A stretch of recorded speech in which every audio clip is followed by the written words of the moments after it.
অবশেষে আজকে বিদায় নিচ্ছে আজকের মতো, এই শুক্রবারের মতো পালা সাঙ্গ হওয়ার আগেও শেষ নিঃশ্বাস অবধি যতটা, এটা আমার গাড়ির দাদা ভাই রেখে দাও, পুরো ব্যাগটাই তো গাড়ির জানোই।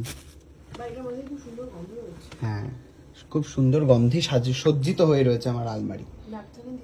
হ্যাঁ, বেরো বেরো দাদা ভাই বেরো। তো সাদা পরা বারণ না, কে বলেছে না? অশুভ রং তোমার জন্য একদমই নয়। চলো, বাহনের রং সাদা, সেটা বারণ। যাও, সাদা পরাই বারণ।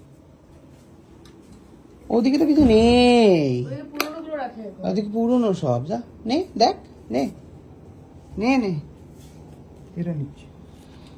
হিমা, এটা তো স্কার্ফ, এটা পরে আমি যাই শুটিং এ। রেখে দিয়েছে, ছুঁড়ে ফেলে দিল মা, দেখলে? না, কিনিও না, পাইও না। আসো তাহলে, আসো তাহলে, আসো। এটা কি করলি তুই? যাও না দিকে।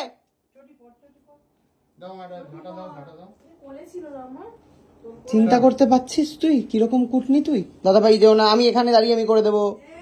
ঝাঁটাটা খালি দাও। ফুটলো পায়ে?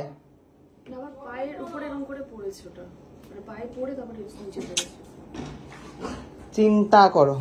কি করো, জল দিচ্ছ কেন? ওমা, জল দিচ্ছ নাকি? দেখছো মা, কুটনি আমি চটি পরে নিয়েছি, ছেড়ে দাও। কি শোনা, কুটনি বৌদি দেখছো কি করে দিল?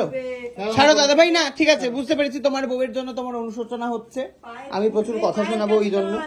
ঠিক আছে মা, আমার চটি আছে পুরো ঘরে, এবারে আমার কাজ কাজ করে দিল। ভালো করে ঝাড় দিতে পেরেছি, ওরা ভয় করে না। এইটা ওখানে থাক বাবা, কাজ করার জন্য সবাই উঠে চলে এসছে একেবারে। হ্যাঁ প্লিজ দাদা ভাই, ঘর ঝাড় দিইনি, এটা তো হতেই পারে না। তো দেখতেই পাচ্ছেন দর্শক, বৌদি ভাঙছে আর আমাকে পরিষ্কার করতে হচ্ছে, এই বিরল দৃশ্য।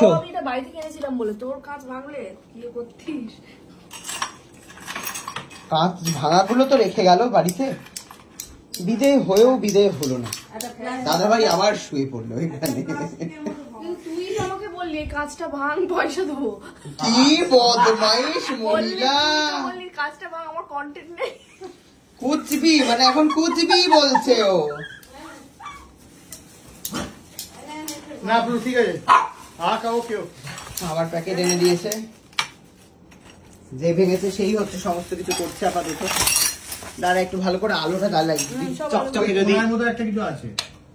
ওই কোনা দেখতো, ওই কোনায়, ওই কোনায় চাঁদের অতিথি দের ভোর, ওই কোনায় দাদা ভাই ইনস্ট্রাকশন দিচ্ছে, দেখতেই পাচ্ছেন। কুটি বলছে ঝাড় দিচ্ছে। দাঁড়া দাঁড়া দাঁড়া, আমি সরিয়ে দিই সব। ভালো করে পরিষ্কার কর, ভালো করে কোনা কানি সব সব ঝাড় দে, দে দে। আমার এই খাটের কোণে কোণে রয়েছে, এই যে কোণে, আরে আছে রে, পরিষ্কার কর ভালো করে।